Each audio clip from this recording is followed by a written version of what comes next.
اللہ کے دربار میں ہم پکڑ لیے جائے. میں تمام لوگوں سے کہوں گا کہ اگر ہماری اسکول پر اگر کوئی مسئلہ ہے تو ہم اس کو بھی پیار و محبت سے حل کرنے کی کوشش کریں, اور جہاں تک ہو سکے کہ ہم کسی بھی طرح سے انتشار کا شکار نہ ہونے پائے. ایک اور آخری بات میں آپ سے کہوں گا کہ مسرت سر نے ایک بڑی پیاری نصیحت کی.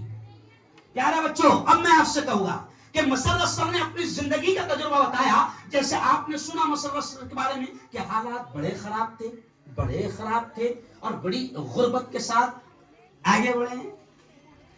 میں میرے لیے ایک جملہ کہوں گا, ہمارے ابا کو یہ بھی نہیں معلوم تھا کہ ہم کیا پڑھ رہے ہیں, بس مدرسے میں ڈال دیا. ہم لوگ انعام حاصل کرتے تھے اور اپنا آگے ایڈمیشن لیتے جاتے تھے. میرے بھاؤ سے اگر کوئی پوچھتا تھا ہارون کر رہے کیا معلوم ہے. بچوں, اگر آپ کچھ بننا چاہیں تو آپ کو کوئی اینگلو, کوئی ندوہ, کوئی دیوبند, کوئی بڑا ادارہ, کوئی چھوٹا ادارہ, کوئی آپ کو کچھ نہیں بنا سکتا ہے. آپ کو جب تک کہ آپ خود نہ سوچ لے کہ مجھے کچھ بننا ہے تب تک کیا آپ نہیں بن سکتے. ہزاروں بچے ایک ساتھ پڑھ کر نکلتے ہیں مگر 4-5 نمایاں خدمات انجام دیتے ہیں, تو اس میں کہیں نہ کہیں آپ کی محنت اور جو سر نے نصیحت کی نماز. مسرت سر نے بہت پیاری بات کہی, نماز جو ایسی چیز ہے. کل کسی نے مجھ سے مسئلہ پوچھا کہ مفتی صاحب بیٹھے نہیں جا رہا کیا کروں. پھر کسی نے مسئلہ پوچھا کہ مفتی صاحب نہ سجدہ ہوتا نہ رکوع ہوتا. تو میں نے کہا بھائی حالات کیسے بھی ہو, آنکھوں کے اشارے, آنکھوں میں اشارے کی بھی طاقت باقی ہے, تو آپ کو آنکھوں کے اشارے سے سجدہ اور رکوع کرنا ہے. کیوں آخری درجہ. تو اس لیے پیارے بچوں, پیاری بچیوں, میں آپ سے کہوں گا کہ آپ نمازوں کا اہتمام کریں اور والدین کی خدمت کریں. اور آخری جملہ یہ بھی کہوں گا کہ مارول والو آپ خوش نصیب ہیں. اب یہ جملے پر غور کریں آپ. اب یہ جملہ خان صاحب کہ مارول والو آپ خوش نصیب ہیں کہ آپ کو کالج تک یہیں پر گاؤں میں مل جا رہا. میں جو اب آگے بات کہوں گا وہ سمجھ لیں کہ آج آپ کی بیٹیوں کو, آپ کے بچوں کو کالج تک یا بی ایڈ ڈی ایڈ جو بھی ہے, جو بھی مل جا رہا. آگے تو ہم کو اور کوشش کرنا ہے, لیکن آج میں ہندوستان میں گھوم رہا ہوں, اللہ کی قسم کھا کر کہہ رہا ہوں کہ 10ویں کے بعد اب بیٹیوں کو غیروں کے ہاتھوں میں اور غیروں کے حوالے کرنے میں ڈر محسوس ہو رہا ہے کہ ان کا ایمان, ان کا عقیدہ سلامت رہے گا یا نہیں رہے گا. اب یہ جو حالات چل رہے ہیں میری بیٹیوں, یہ جو حالات چل رہے ہیں کہ یہ ڈاکو ہمارے ایمان پر ڈاکہ ڈالنے کی پوری تیاری کر رہے ہیں. رمضان میں پورے ہندوستان میں میرے گجرات سے لے کر امراوتی تک کے 17 پروگرام میں نے رمضان میں کیا, کیونکہ رمضان میں یہ واقعات بہت سارے سامنے آئے تھے سوشل میڈیا کے ذریعے سے. آج مجھے یہ کہتے ہوئے اچھا نہیں لگ رہا مائک پر کہ ایمان والوں نے کبھی نہیں سوچا تھا کہ ایمان والوں کے اتنے برے دن آئیں گے کہ ایمان والوں کی بیٹیاں عدالتوں میں جا کر یہ درخواست دے گی کہ میں اپنی مرضی سے ایمان اور اسلام چھوڑ رہی ہوں. کبھی نہیں سوچا تھا ہم نے.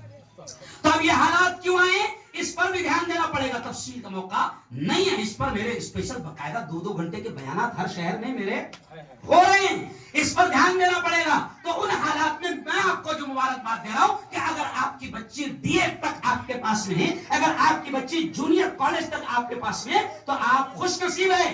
آج ہمارے ملک کا بڑے سے بڑا عالم ہر گاؤں اور ہر شہر میں جا کر یہ کہہ رہا ہے مسلمانوں سے کہ اپنی اسکولیں, اپنے کالج کھولو. یہ ایک بہت بڑا ذریعہ ہوگا تمہاری بیٹیوں کے ایمان کی حفاظت کا, بہت بڑا ذریعہ ہوگا. اور آج مفتی صاحب کہیں نہ کہیں آج سمجھ میں آ رہی ہے بات, آج سمجھ میں. ہمارے ہاں خود ہم لوگ جب ہمارے پاس میں جو 2-3 کالجز ہے تو ہم بھی ہمیشہ تیار رہتے تھے مخالفت کے لیے, ہمیشہ تیار رہتے تھے. یہ نہیں ہو رہا, وہ نہیں ہو رہا, ایسا نہیں ہو رہا, ویسا نہیں ہو رہا. آج حالات نے بتا دیا کہ یہ جو ادارے چل رہے ہیں جیسے بھی چل رہے ہیں ہمارے ایمان کی حفاظت ہو رہی ہے, ہماری بیٹیوں کے ایمان کی حفاظت ہو رہی ہے. ورنہ یہ بیٹیاں اگر غیروں کے اداروں میں جائے گی تو غیروں نے تو اتنا زبردست پلان بنایا کہ آپ اور ہم سوچ بھی نہیں سکتے. ارے ہم کو اتنا اچھا سلام نہیں کرنا آ رہا جتنا وہ اتنا اچھا اپنے بچوں کو تیار کر رہے ہیں.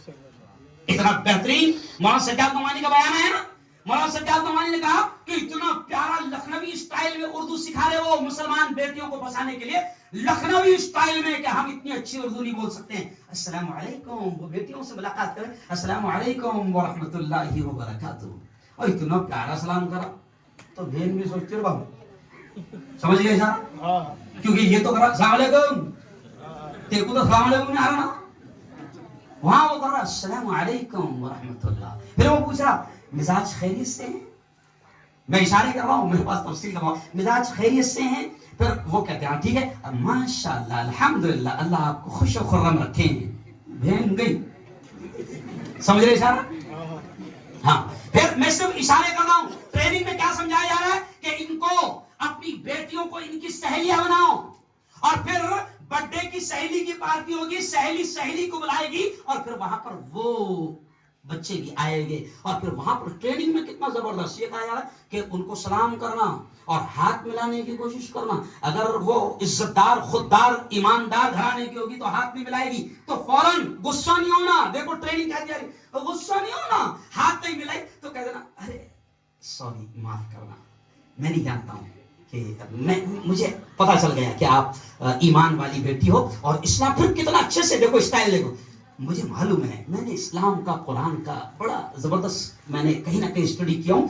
اسلام اتنا پیارا مذہب ہے جو میرے دل کو چھوتا ہے. ابھی آپ نے ہاتھ نہیں ملایا، بہت اچھا کیا، سمجھا؟ تب اس کے دل میں جگہ بنتی کہ بھائی اسلام کی بڑی اسٹڈی ہے.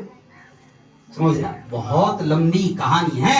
میں یہ اس لیے سنا رہا ہوں صرف اشارہ کہ آج غنیمت سمجھو کہ ہمارے اپنے ادارے موجود ہیں، ہماری اپنی بیٹیاں ہمارے ہاتھوں میں.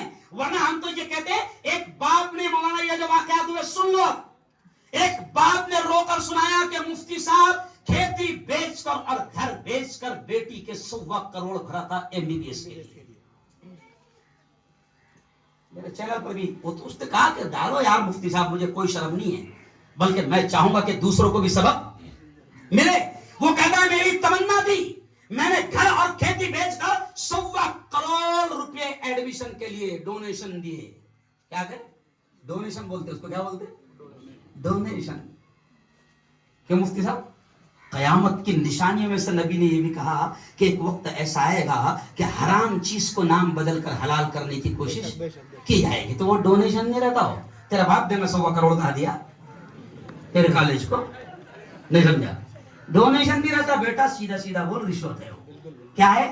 رشوت. سیدھا سیدھا وہ رشوت ہے. تو وہ کہتا ہے کہ 100 کروڑ بھرا میں نے کھیت اور گھر بیچ کر. مفتی صاحب تمنا تھی کہ میری بیٹی MBBS بنے گی اور پھر ہمارے گھر کے حالات سنور جائیں گے. مفتی صاحب آج میری بیٹی میرے ہاتھ سے چلی گئی اور اس کا ایمان بھی ختم ہو گیا. اللہ کی قسم آج وہ کہتا ہے روتے ہوئے کہ مجھ سے زیادہ دنیا میں ناکام انسان کوئی نہیں ہے. نہ میں دنیا کا رہا، نہ میں آخرت کا رہا، نہ مسجد میں میری بیٹی نے ایسی حرکت کی کہ میں مسجد میں اب نماز کو جانا بھی مفتی صاحب چھوڑ دیا. تو ایسی تعلیم کو تو ہم لات مارتے ہیں جو ہمارے ایمان و عقیدے کا سودا کریں. کیوں؟ تو بہت اچھے ہیں کہ آپ کے یہاں ادارے چل رہے ہیں. بلکہ میں اگلا جملہ کہوں گا کہ اب اور کوشش کرو کہ کیوں نہ ہماری بیٹیاں اخیر تعلیم تک ہمارے ہاتھی میں رہیں. کہو انشاءاللہ، زور سے کہو انشاءاللہ. اور کوئی بڑی بات نہیں ہے. جب گاؤں نے سوچ لیا کہ بڑا اور کام کرنا ہے تو اور اچھے کام ہوں گے، لیکن جب ہائی اسکول میں چڑھے گا تو وہاں سے کالج میں کیسے جائیں گے؟ نہیں سمجھا؟ جب تیری لڑائی پرائمری اور ہائی اسکول سے ہی نکل نہیں رہی تو کیسے آئے گا؟ تو میرے یارو بہت اچھا ادارہ آپ کے یہاں چل رہا ہے. بلکہ میں آپ سے یہ بھی کہوں گا کہ جو بھی مسائل ہے اپنے حل کر لو. اور مجھے خوشی ہے اس بات کی کہ بڑی تعداد میں جب میں یہاں پر آیا، آخری بات سر مسرت سر، میں یہاں پر آیا تو میرا خیال نہاوی کے سرپنچ صاحب کہاں ہاں گئے، نہاوی کے سرپنچ صاحب، گوپال بھائی وغیرہ، یہ سب لوگ ملے تو مجھے بڑی خوشی ہوئی. آج ہم پورے ملک میں یہی پیغام دے رہے ہیں کہ اب ہم کو اس کے علاوہ کوئی راستہ نہیں. شیطانوں کے پلانوں کو فیل کرو. جیسے کسی نے مجھ سے کہا، جیسے کسی نے بیان میں کہا کہ مشرف سر کی خاص بات ہے ریئیکشن نہیں لیتے. کیا نہیں لیتے؟ ریئیکشن نہیں لیتے. تو میں ابھی ہندوستان میں ہر جگہ یہی سمجھا رہا کہ اب لڑنے کا اسٹائل بدل گیا. اب ریئیکشن نہیں لینا، زیادہ بولے چالے نہیں کرنا. پورے ہندوستان میں میرا ڈائلاگ مشہور ہو گیا. ہمارے لڑکے کیا کرتے ہیں؟ اب یہ حالات ایسے چل رہے ہیں. اب یہ بھی سن لو، میں ایک سیاسی نیتا بھی ہوں، آپ کا عالم مفتی بھی ہوں. میں یہ پیغام لے کر جا رہا ہوں، اور میرا پیغام یہاں نہیں پوری دنیا میں جا رہا. میں پورے ہندوستان میں یہ کہہ رہا ہوں کہ اب حالات 2024 آ رہا ہے، خراب کیے جائیں گے. پلان ہے. کیوں؟ اس لیے کہ ان کے پاس کوئی مدعا نہیں ہے. وکاس کہیں مل رہا نہیں. میں خود 11 دن سے اس کو گجرات میں ڈھونڈ رہا تھا, نہیں ملا, میرے کو بھی نہیں ملا. وکاس کہیں نہیں مل رہا. تو اب سنو جوانوں, حالات خراب کیے جائیں گے اور پھر یہ جملہ سنو, آپ کو اکسایا جائے گا, آپ کو ورغلایا جائے گا, آپ کو روڈ پر لایا جائے گا. پھر اپن کیا کرتے, جذبات میں آ کر روڈ پر آتے. پھر روڈ پر آنے کے بعد کیا پھینکتے, ارے بولو نا بھائی, پتھرے پھینکتے ہیں. اور پتھرے پھینک کے کھاتے کیا, گولیا. تو میرا خاندیشی ڈائلاگ مشہور ہے, میں پورے ہندوستان میں یہ کہہ رہا ہوں جوانوں سے کہ بیٹا اب پتھرے پھینک کر گولیا کھانے کے باولے چالے بند کرو. بالکل صحیح. پتھرے پھینک کر گولیا کھانے کے باولے چالے بند کرو. کیونکہ وہ باولے چالے ہم کو کتنے مہنگے پڑ رہے, آؤ میرے پاس میں. جمعیت علماء کو کیا تکلیف آ رہی اور کتنی تکلیفوں سے ہم کیسے لڑتے ہیں, کیسی عورتیں روتی ہے, ماں باپ روتے ہیں. رمضان میں ہم نے پالدی کے حالات کو دیکھا ہے. 7ویں روزے کو میں خود اندر گھسا تھا. تو ہم ہر جگہ یہ تو مسرت صاحب کی یہ بات بڑی اچھی لگی کہ ری ایکشن نہیں لیتے ہیں. تو میں تو یہ کہتا ہوں کہ ہر چیز کو جیسے پیارے آقا نے فرمایا نا, مسکرانا بھی صدقہ ہے. کیا ہے, کوئی کتنا بھی غصے میں آئے, ری ایکشن مت لو, انشاءاللہ محبت سے بڑے بڑے مسئلے حل ہو جائے. تو میں یہی کہوں گا کہ انشاءاللہ بہت جلد مجھے امید ہے کہ اسکول کے بھی تمام مسائل کو اللہ حل کرے گا. کہو زور سے, کون کرے گا؟ لیکن کوشش کس کو کرنا پڑے گی؟ ارے بولو نا بھائی, اللہ بھی کہتا ہے جب تک کہ تو خود نہیں بدلے گا نا تو بیٹا میں بھی تیرے کو بدلنے والا نہیں ہے. اور کلیئر آئے تھے, وہ کلیئر آئے تھے, ایک دم ڈائریکٹ آئے تھے, ایسا گھما پھرا کے بھی نہیں, ڈائریکٹ آئے تھے. اللہ کہتا ہے ان اللہ لا یغیر ما بقوم, اللہ کہتا ہے کہ میں بھی کسی قوم کی حالت کو اس وقت تک نہیں بدلتا جب تک وہ قوم خود اپنی حالت کو بدلنا نہ چاہے. علامہ اقبال نے اسی آیت کو شعر میں کہہ دیا کہ خدا نے آج تک اس قوم کی حالت نہیں بدلی, نہ ہو جس کو خیال خود اپنی حالت کے بدلنے کا. تو اختلافات کو ختم کرو, کیونکہ ملک کے حالات اب کسی بھی طرح ہم کو لڑنے کی اجازت آپس میں نہیں دیتے. ایک آخری جملہ سن لو. ابھی پہلی تاخرات کو میرا کاٹا فیل میں بیان تھا, تو کریم سر وغیرہ بالکل آدھا گھنٹے پہلے وہ جن میں آگے بیٹھے, تو ہم لوگ ملے. تو کبھی کبھی ایسا ہم ساتھ بات دکھتے ہیں تو کچھ لوگ کمنٹ بھی کرتے ہیں نا, کمنٹ بھی کرتے ہیں. تو کسی نے کہا یار بڑا اچھا لگ رہا ہے آپ لوگ ساتھ میں رہتے ہو. تو میں نے کہا بیٹا NRC میں دیکھ نہیں لگے, جب بھی قوم کا مسئلہ آئے گا تو ہم سارے اپنے ذاتی پرابلمز کو سائڈ میں رکھ دیں گے. اور پھر میں نے ایک جملہ کہا تو سر کے دماغ میں وہ جملہ بڑا بیٹھ گیا. وہ ہر جگہ اس بات کو کہتے ہیں کہ مفتی صاحب جب ہم لوگ ساتھ میں مل کر کام کرنے لگے تو میں نے مفتی صاحب سے کہا یار مفتی صاحب تمہاری تقریر جو ہے نا آدھا گھنٹے نہیں 10 منٹ میں برف میں آگ لگا سکتی ہے. مطلب میں اتنا خطرناک بولتا تھا. تو میں نے کہا سر ایسا سنا میں نے کہ عقلدار 40 سال کے بعد میں آتی, ایسا سنا میں. تو میں نے کہا وہ میری ساری تقریریں 37-38 کی عمر کی تھی, ابھی 43 چل رہا. نہیں سمجھا, ابھی کتنا چل رہا, 43 چل رہا ہے. 3 عقلدار ارے بولو آ گئی. یہ بھی کیوں کہہ رہا میں, کیونکہ ہمارے بچوں کو کبھی کبھی کیا لگتا ہے یہ بزدلی تو نہیں ہے. نہیں, اب حالات ایسے ہیں کہ یہی عقل مندی ہے, یہی حکمت ہے. میں آپ سے پھر گزارش کروں گا کہ بالکل سارے مسائل کو بڑی خوشی اور مسرت کے ساتھ میں حل کر لیں. کائے کے ساتھ میں حل کر لیں بھائی, جملہ دھیان دو, مارو بولو, سارے مسائل کو خوشی اور مسرت کے ساتھ میں حل کر لیں. سمجھ گئے کیا, کیسے حل کر لیں, خوشی اور مسرت کے ساتھ حل کر لیں. انشاءاللہ سارے حالات بدلیں گے. عزت دو, عزت دو. انشاءاللہ آپ عزت دو گے تو آپ کو عزت ملے گی. ابھی میں آ رہا تھا سر, ایک جملہ, ابھی میرے ڈرائیور کے ساتھ میں آ رہا تھا تو ڈرائیور نے کہا دیکھو جب راستے میں میرے ساتھ میں حادثہ ہو گیا اور ہم سب کی سب بچ گئے, ابھی آتے ہیں. تو ڈرائیور نے کہا جملہ سنو کہ مفتی صاحب اتنا ضروری ہے کہ وہاں جانا. اب دیکھو میں کیا سمجھانا چاہ رہا ہوں. کسی نے کہا, سر نے کہا یا کسی نے کہا کہ عزت دو عزت لو. تو سر نے, تو میرا ڈرائیور نے کہا کہ مفتی صاحب وہاں جانا اتنا ضروری ہے. میں نے کہا ہاں بیٹا جانا ضروری ہے. کہا کہ کیوں, کہ میں نے کہا کہ بیٹا میں نے جب کہہ دیا کہ میں وہاں آ رہا ہوں تو ظاہر بات ہے کہ ان لوگوں نے میرے نام سے دعوت چلائی ہے. اگر میں نہ پہنچوں تو کہیں نہ کہیں ان کے اس پروگرام پر حرف آئے گا. تو میں نے ڈرائیور کو یہ سمجھایا کہ بیٹا مفتی ہارون کو جو دنیا قدر کی نگاہ سے دیکھ رہی ہے، ہم نے طے کر لیا ہے، میری زندگی کے 20 سال سے میں پروگرام کر رہا ہوں، 2-3 پروگرام میں مجھے گاڑی میں سلائن لگا کر جانا پڑا مگر میں وہاں پہنچا، کیونکہ میرا یہ ماننا ہے کہ جس کو آپ نے زبان دے دی ہے اور اس نے آپ کے نام سے اگر دعوت چلا دیا تو کہیں نہ کہیں اس کی عزت پر حرف آ سکتا ہے اگر آپ وہاں نہیں پہنچے۔ تو میں نے ڈرائیور کو کہا کہ بیٹا عزت جو ملی ہے نا وہ عزت دینے سے ملی ہے۔ کہاں سے ملی ہے؟ اپن کیا سمجھتے ہیں کہ اپنے کو عزت ملنے کو نا تو پہلے عزت دینا سیکھو، چھوٹے چھوٹے لوگوں کو بھی عزت دینا سیکھو۔ پیارے نبی چھوٹے چھوٹے بچوں کو السلام علیکم بچوں کو سلام کرتے تھے، اور ابھی اپنے دماغ میں کیا تھا؟ میں بڑا ہے نا نہیں۔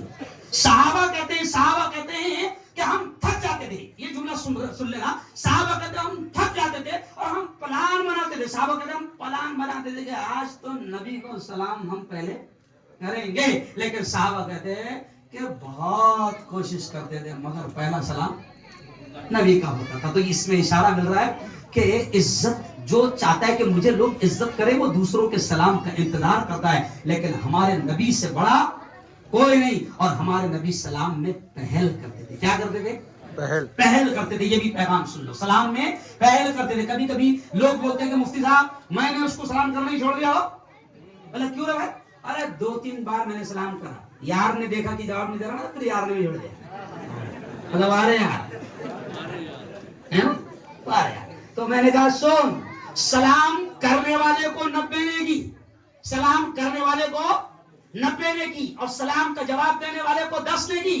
تو میں نے کہا وہ یار باولا ہے تو کیوں باولا بن رہا؟